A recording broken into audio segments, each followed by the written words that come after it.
Maranata, seja bem-vindo aqui a um novo quadro aqui do canal. O quadro que eu estou inaugurando é um quadro de reação a livros que eu vou estar fazendo sobre pregação. E eu vou começar esse quadro com o livro A Arte e o Ofício da Pregação Bíblica. Esse livro aqui, ele é um livro que foi feito por artigo de vários pregadores, grandes pregadores, né? E aí eles foram aqui organizados, dividido em 11 partes. Como são vários artigos, né, não é um livro de apenas um autor, mas são de várias pessoas falando de vários temas, eu não vou fazer aqui uma reação apenas do livro como um todo, porque na verdade esse livro é muito bom, ele tem me ajudado muito e eu recomendo para você também, tá? Então se você puder, adquire aí para você poder estar aprendendo também nesse livro.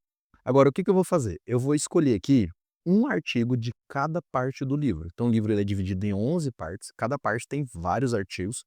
Então eu vou escolher aqui 11 artigos, um de cada parte, e eu vou fazer uma reação de cada um desses aqui. E aí cada vídeo que eu fizer, eu vou falar de outras partes também, tá?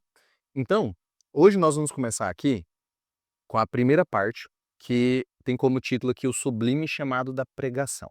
Então o objetivo dessa parte é, cada artigo ele vai falar sobre como eu posso ser fiel ao que Deus quer que a pregação seja e faça, certo?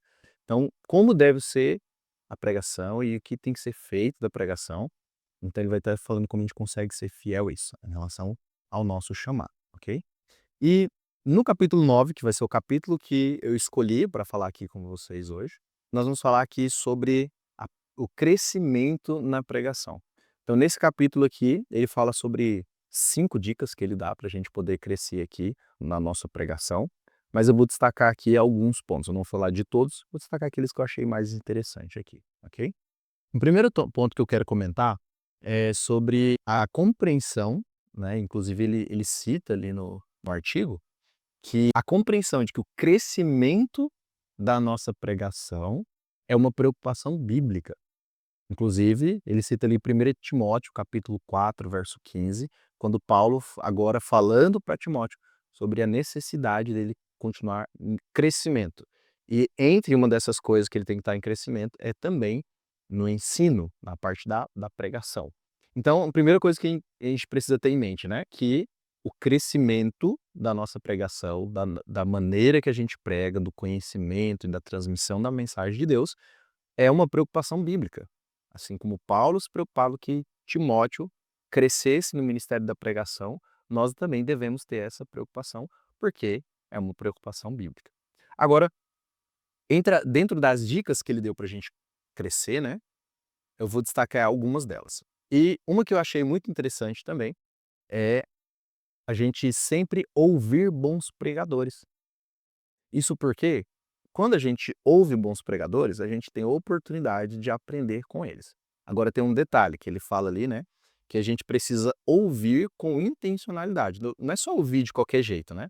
É a gente ouvir realmente buscando aprender ali quais são as lições que a gente tem da pregação para nós.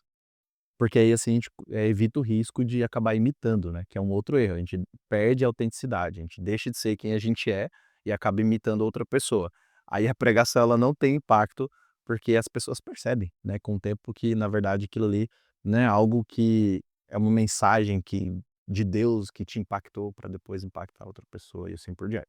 Então, ele vem destacando algumas perguntas que são importantes a gente fazer, né, quando a gente estiver ouvindo ou assistindo o sermão de alguém que a gente admira, de um pregador que a gente admira, de bons pregadores. Então, primeiro ponto, é perguntando, né, o que que ele fez que essa pregação impactou as pessoas? O que ele fez ali na introdução que conseguiu prender a atenção das pessoas, gerar interesse pela mensagem, né? Como que ele estruturou o sermão? O que que tinha na estrutura do sermão que fizesse ela se tornar interessante? Então, essas são algumas perguntas que nós podemos fazer enquanto a gente está ouvindo ali, né, uma pregação de alguém. Então, se você observou que tem alguma coisa que chama a atenção, que diz que é um aspecto muito forte, né, que se destaca da pregação de alguém, faça as perguntas, mas o que será? Como que será que essa pessoa fez? E agora você busca aprender as lições ali, né, a técnica ou a maneira para você adaptar a sua maneira de pregar, a sua personalidade, certo?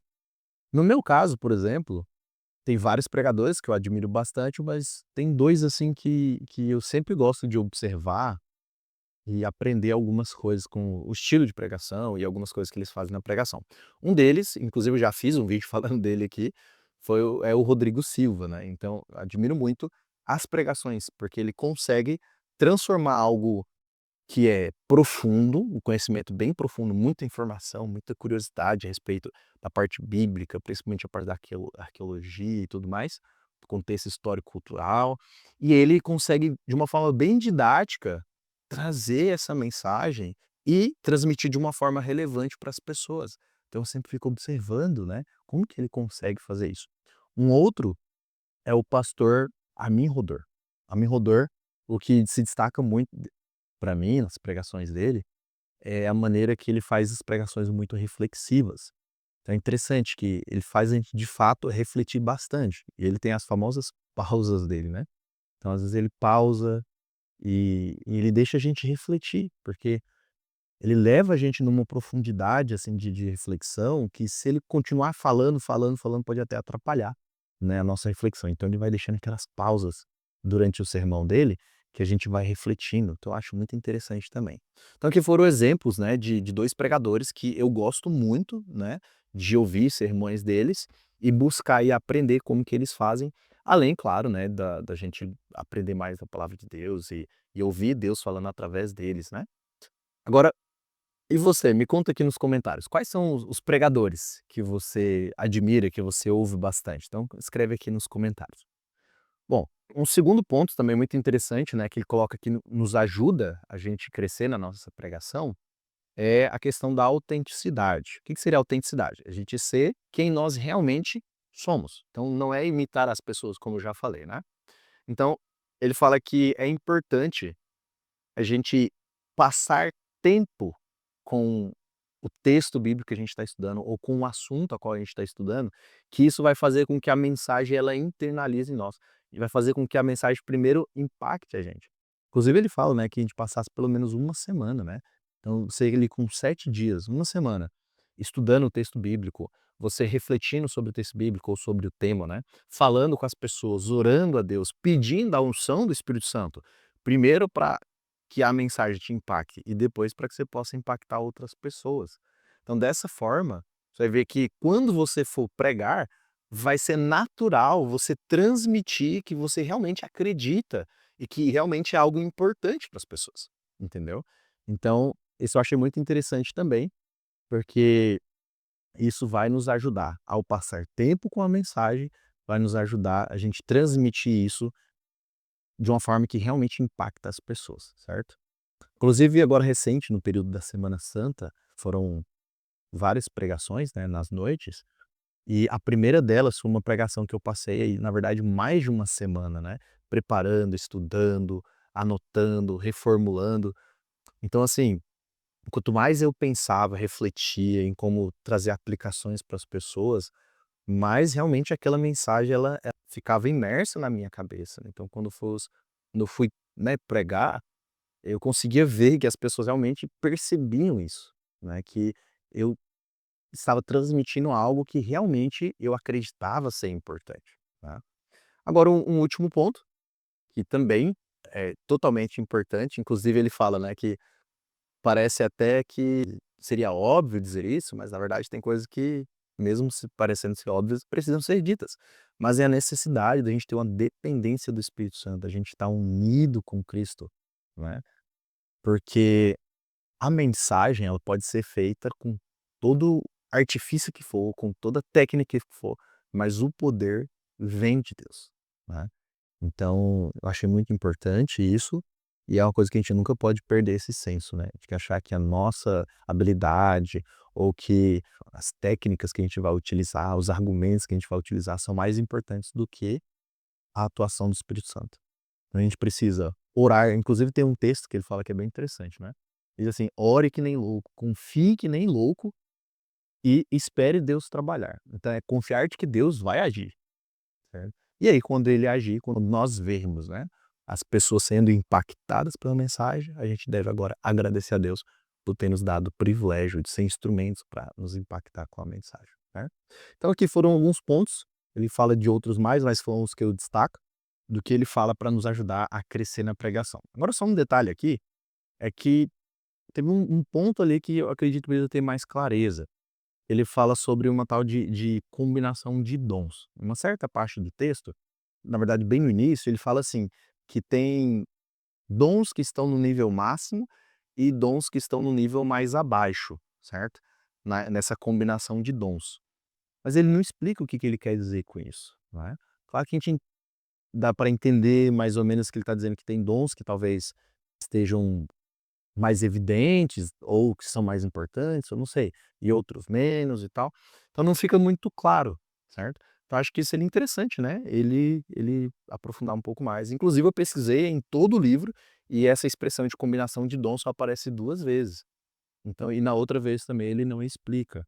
Então inclusive, perguntar para você, você já ouviu ou algum livro dele ou algum vídeo do Bill, né, ele explicando aí sobre essa combinação de dons, ou uma outra pessoa explicando sobre ter dons que estão no nível máximo, outros que estão no nível mais abaixo.